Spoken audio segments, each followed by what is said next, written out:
determinadas situações de trabalho do ZWCAD, em determinado tipo de tarefas que executamos nos nossos desenhos, nós temos necessidade de fazer legendas como esta que aqui vem, portanto, em que aparece aqui a legenda de um espaço que está delimitado por uma polilinha.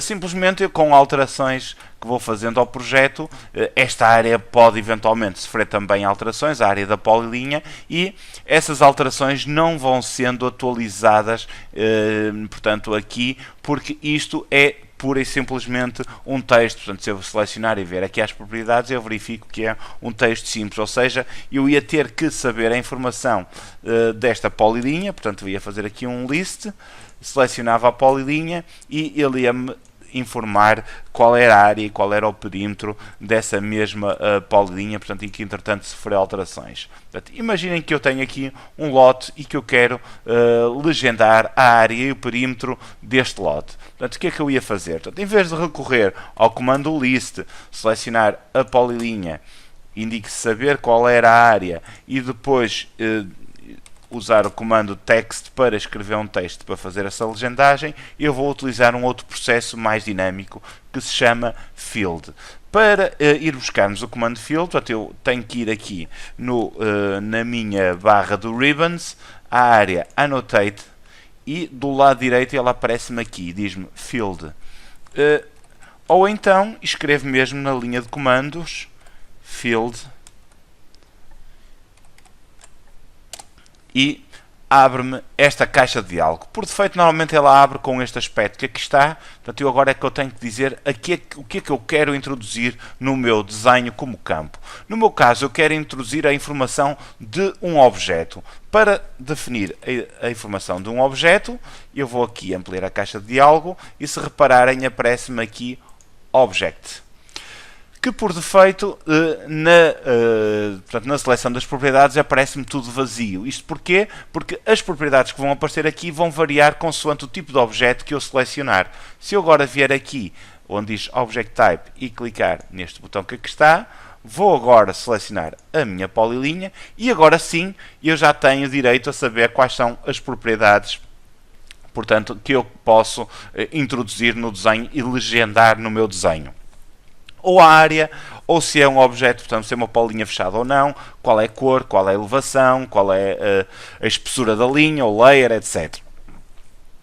Neste caso concreto, o que me interessa é a área. Portanto, vou indicar aqui a área e agora vou indicar aqui o que é que eu pretendo definir. Portanto, neste caso, o formato, portanto, qual é o tipo de formato que eu vou utilizar. No meu caso, vou utilizar o formato decimal e a precisão que me vai definir quantas casas decimais para lá da vírgula é que vão aparecer. Portanto, neste meu caso, vou pôr 2, não faz sentido a esta escala aparecer-me a informação até aos milímetros. Depois, tenho ainda aqui uma caixa que diz Additional Format. Se eu clicarem aqui Additional Format, ele aparece-me aqui o valor atual, 180, e aparece-me aqui outra coisa que se chama um fator de conversão. Isto é, se eu em vez de colocar a medida real deste terreno, quisesse colocar o dobro da medida real deste terreno, eu punha aqui 2 e, se repararem no preview, ele muda, coloca-me um valor que é o dobro do valor que ele detectou para aquela polilinha. Se eu puser 3, a mesma coisa. Portanto, neste caso, eu vou manter o fator de escala o mesmo. E depois posso indicar um prefixo e eu vou escrever área igual a espaço e um sufixo, ou seja, o prefixo é o texto que aparece antes da medida que eu vou indicar e o sufixo é o que aparece depois da medida que eu vou indicar. Portanto, vou pôr espaço, peço desculpa, não vou pôr espaço, vou pôr M, e agora carrego na tecla Alt, atenção que não é Alt-GR, é só Alt, e escrevo no teclado numérico 253, e agora largo a tecla Alt, e ele escreve-me quadrados, portanto fica metros quadrados, e agora, como é que eu quero separar as casas decimais, se é com um ponto ou se é com uma vírgula, por exemplo.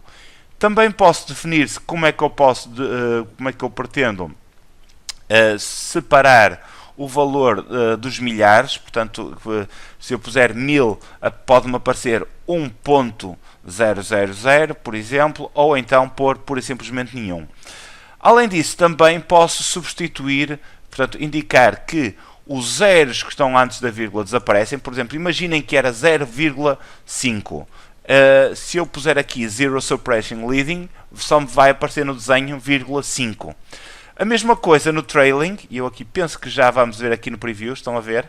Portanto, se eu substituir o trailing, a área, em vez de aparecer 180,00, se eu fizer o Zero Suppression Trailing, aparece-me só os 180 metros quadrados.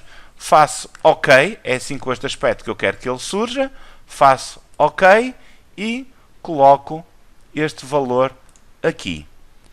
Reparem que ele aparece com este aspecto, que eu posso alterar simplesmente selecionando e vindo aqui do meu lado direito às propriedades de texto, por exemplo, mudar o tamanho do texto. Ele tem um tamanho de 0,89, vamos pôr 0,25, por exemplo.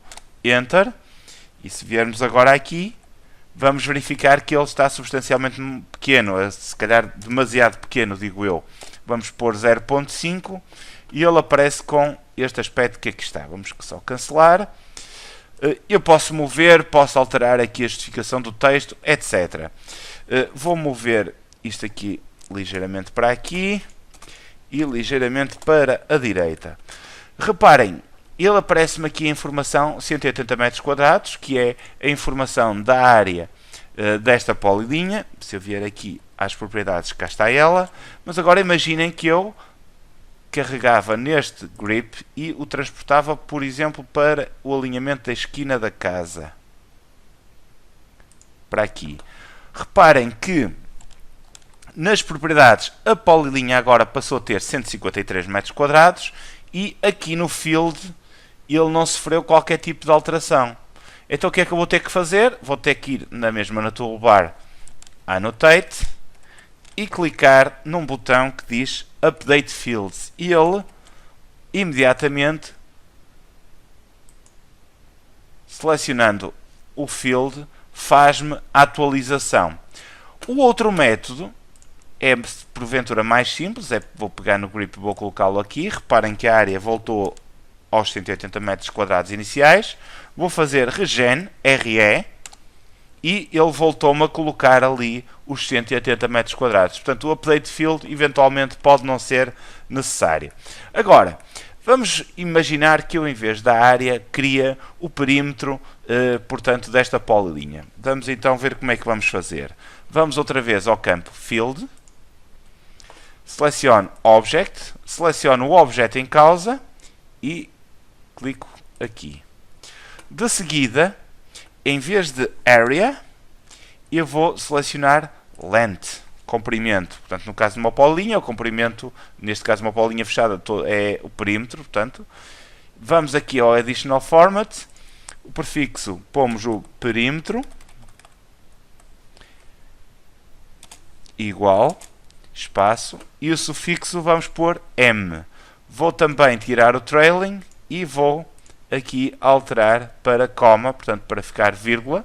Faço OK, a precisão vou pôr com 2 zeros, faço OK e coloco algures aqui o perímetro. Cá está ele, ficou com 56 metros. Vamos só aqui alterar o tamanho do texto para 0,5.